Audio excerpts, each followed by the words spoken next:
Welcome to chess, ladies and gentlemen. All right, man, I appreciate you guys very much for stopping by. So as you guys do know, we have this Superbet Romania going on as part of the Grand Chess Tour.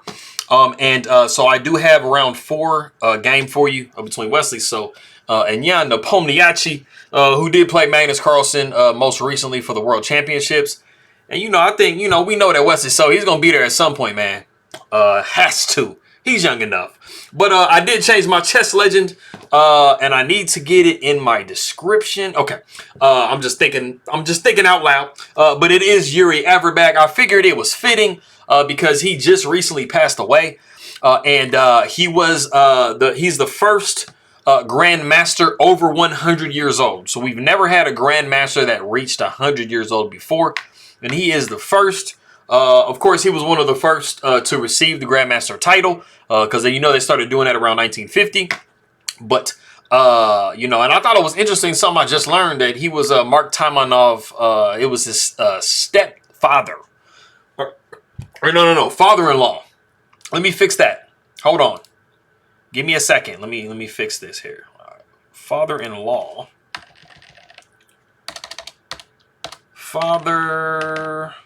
in law. There we go. Is it too long? Let me see. It's too long. Okay, hold on. I got you. Bam! Fixed. Didn't take too long. But as always, I tell everybody that if you do want to skip right to the analysis, I have that at the very top of the description. Can't miss it. It's in little blue letters. But for all my people in the Philippines, I will say mabuhay to you. Kamusta na aking mga kaibigan? Hello ulit. Magandang umaga, magandang hapon, magandang araw, magandang gabi. Whenever you watch this, I appreciate it very much. Maraming salamat aking mga kaibigan for watching and checking out my stuff. But if you guys are ready to go, this is a really nice game. I like this game personally because it has, one of my favorite openings in it. I play it slightly different, but that's probably why Wesley so is him and I'm just me. But anyway, if you guys are ready to go, let's roll. So we got knight to f3, and this was actually the move that was played on the board. With the, sometimes they have like people make the little first move. This was actually that move. So he went ahead and just kept it. So we do have d5. We got c4, d4. Knight comes to f6, and we do have c4. Oops! Wow, that sucked. Don't pay attention to that. Let me see. Bam, bam, bam. Okay. We do have c4 and then we have e6. I skipped like literally to like the super end of the game. Don't mind that. Don't mind it. Okay. So we do have g3. And this is the Catalan. And this is something I actually play myself. So it is, one of my, not my favorite openings, but I actually do really well with it. I got like a 57% win percentage on like chess.com. So, I handle things pretty okay with it. And there's many different ways that you can play from here. We do see bishop to e7 for black. Bishop comes to g2. We got castles and then we got castles. And this is like a branching point. You have many different ways that you can play. There's some c6s, knight b to d7s. There's b6s. Even a6s, h6s. You can take here. So like I said, there's many different ways. You might even try bishop to d7 to c6. Just kind of like protecting this diagonal because this diagonal does become an issue for some people. But we actually see Nepomniachtchi take on c4, which is one of the highest, moves that you can take. One of the best responses when you get to this branching point. We do see queen to c2 by Wesley So. Wesley So does play a lot of Catalan, so this is right up his alley. But personally, I like to go knight to e5. I like to just open my bishop up immediately. And as crazy as it might sound, one of the most common ways to play against this as black is knight to c6. And it's actually giving up a pawn. But you do have a lot of very dynamic play from that. But backing up, like I said, we had queen to c2. We got b5. But you have to be very careful because, like I said, once this knight moves, in which it can't do it at the moment, this bishop is extra live. So sometimes you do have some problems on the queen side trying to develop. But we do have a4. We got bishop to b7. Pawn takes b5. And then we have a6. Actually giving up a pawn. And some of you guys might be wondering, like, why is Nepomniachtchi doing this? Well, This is the very top suggested move by the computer. So this is very much theory that we're in. We're actually going to be in theory for another like 13 moves. So we are not going to see a brand new move anytime soon. We got pawn taking a6, knight taking a6. We got queen taking c4. I mean, you're pretty much either going to go queen to c2, queen to a4, knight to e5, or knight b to d2 to try to regain this pawn after pawn takes c4. Those are pretty much the only things that make any logical sense. You might go back here with this knight. That's also something that you can try. But you are going to be, using at least one of those to get the pawn back. So like I said, we do see queen takes c4. Bishop comes to d5. We see queen down to c3. We got c5. Very thematic. I mean, this is like always going to come, almost always going to come in some Catalans. You have to try to break down white's nice pawn center. We got bishop to e3, knight comes to e4. We got queen down to e1, knight comes to b4. Of course, your rook on a1 is undefended, so you have to do something about that. So we do see rook taking a8, queen taking a8. We got knight up to c3. Knight takes c3, pawn takes c3. We do have a fork of the bishop and the queen with knight to c2. We got queen to d2. I mean, of course, you're going to save your queen. Knight takes e3, queen takes e3, pawn takes d4, pawn takes d4. Rook slides over to d8. You're just putting a little bit of pressure on this pawn.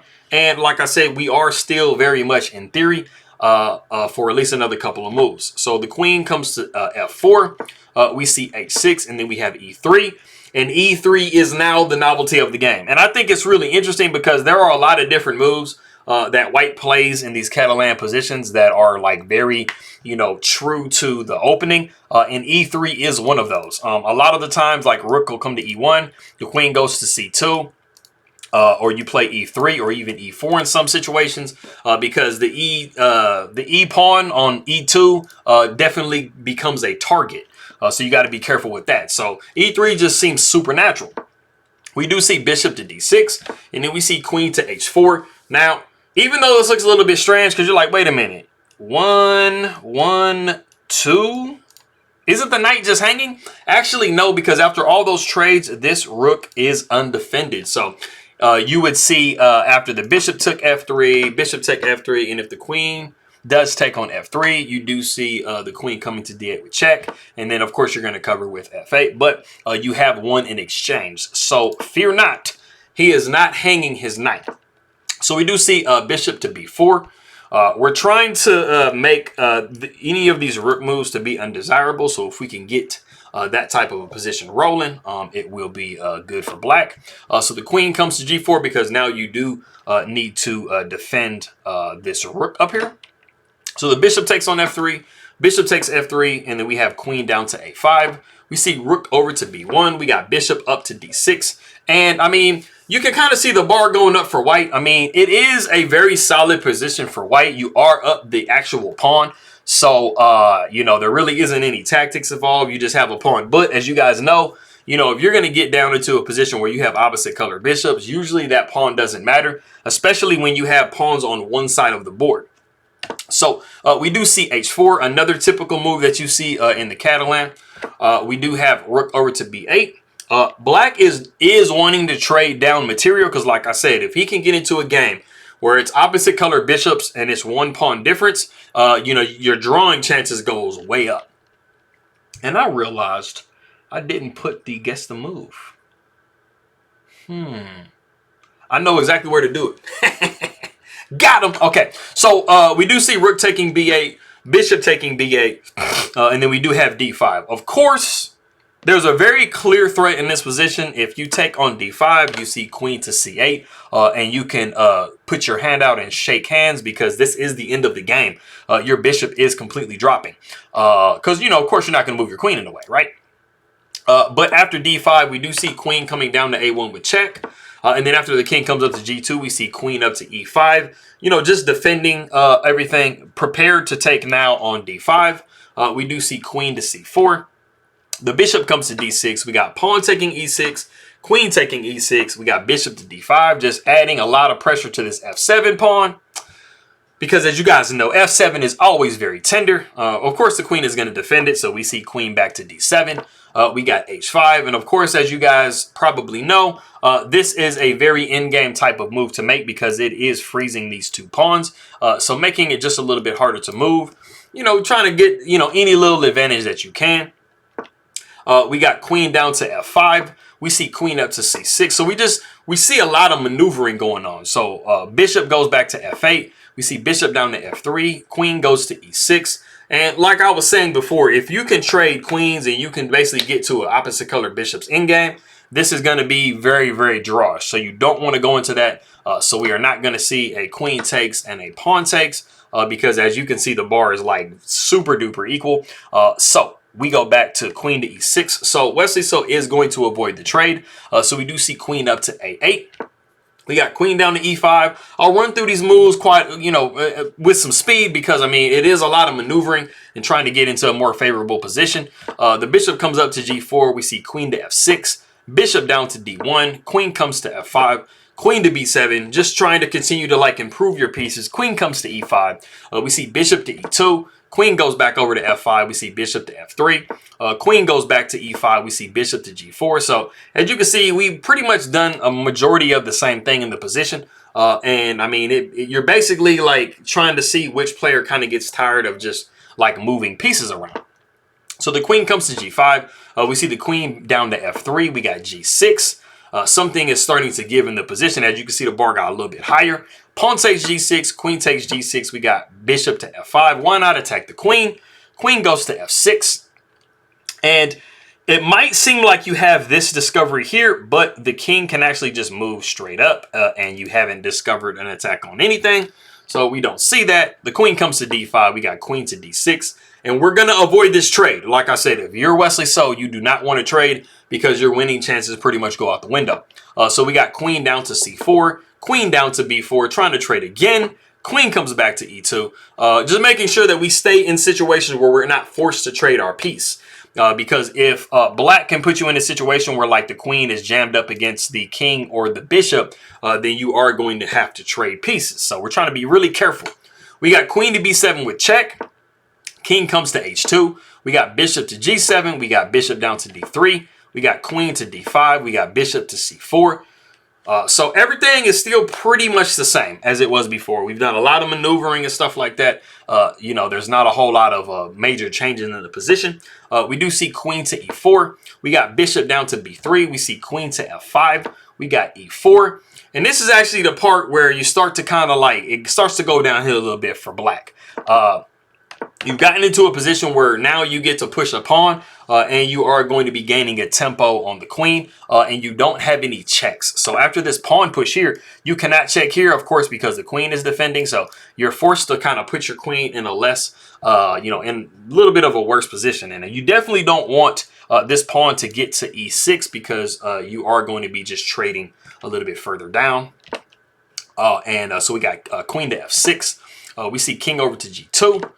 We got bishop to, we got queen to b6. We got bishop to d5. We see bishop to d4. You know, trying to put a lot of pressure here. But as you can see, I mean, the bar just keeps on moving. We got e5. We got queen to g6. And we have reached the point in the game that if you do want to pause the video and see what move Wesley finds in this position, go ahead and do so.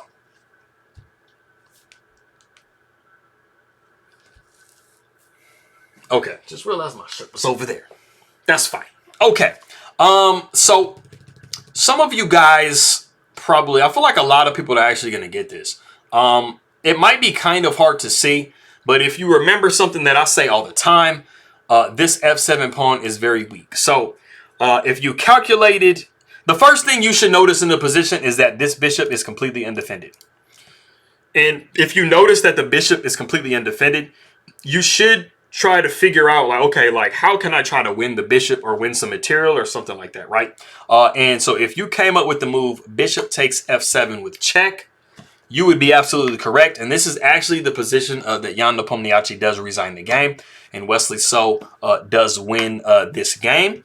And like I said, I'll show you the different variations, but the thing that you should notice that should have got your mind thinking is the fact that this bishop is completely undefended. Anytime your opponent has a piece that is completely undefended, you should be looking out for ways to try to exploit it. So there are only two logical at all moves. Basically, like these two moves are pretty equal, but the other moves literally are like already like you're gonna be getting mated at some point, like coming up soon. So you can't even play. So we have king takes f7 and queen takes f7. So if we go over king takes f7, you're going to be looking at queen to c4 with check. And next move, you are going to be picking up this bishop. So it doesn't really matter what black does. I mean, king up to e8, for example, queen is going to be taking d4. And you have gotten into an endgame where you are up two entire pawns. And I mean, this is going to be a cakewalk for Wesley So to win. You're going to be pushing these pawns. You're going to be just doing anything, literally just pushing pawns and putting black in a completely like paralyzing Zug position, or a Zugzwang position, my bad. And so after bishop takes f7, if you're thinking, oh, I can take with the queen, that would actually be another situation. You can actually check on g4, and then after, basically black does anything, you're going to be picking up this bishop, and it's more of the same. I mean, the king and the queen are in different positions, but I mean, you still have the same amount of pawns, in the same spots, and so it's pretty much going to, kind of transpose into what we saw a minute ago. So, like I said, that is that game. I appreciate you guys very much for stopping by. Maraming salamat po sa nanonood ng aking mga video, aking mga kaibigan. Anybody who is coming from Russia, I would say spasibo for stopping by. I forgot to do, so I'm forgetting. So, I mean, I'm not like doing these videos as much these days. I got a lot going on. I'm forgetting to speak these languages. So I apologize to you guys. But like I said, spasibo for coming by and taking a look at my stuff. And I will see you guys next time.